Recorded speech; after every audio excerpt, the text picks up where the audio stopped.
autumn of 1989, we bought a tiny house in the shadow of the medieval citadel of Carcassonne.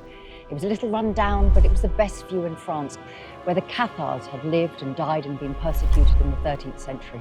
And that was it. I fell in love with the Languedoc. In 1208, a crusade was preached by the Catholics of the north against the Cathars of the south, and by 1244 they'd been driven back to the citadel of Mosse in the Pyrenees. We know that just before the citadel fell, 2 men left carrying the Cathar treasure. But the third we don't know. Could it have been a woman?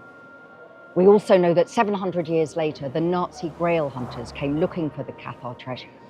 They never found it. So you see, fiction takes over where history runs out. And when I first went to Montségur, I had all the voices in my head of what happened on the 16th of March, 1244, and the Cathars being burnt in the pyre. And I suddenly imagined a woman in a red cloak pulling it around herself. 10 years later, when I came to write that chapter in Labyrinth, I realized it was Alaïs, and I'd met her then, but I didn't know who she was. So to celebrate the 20th anniversary of the publication of the novel that took the world by storm, I'm going on a one-woman theatre tour. We're going to celebrate the landscape, the soundscape, the music, the myth and the legend. So join me on the 27th of March at the Richmond Theatre in London, and together we'll unlock the secrets of the land.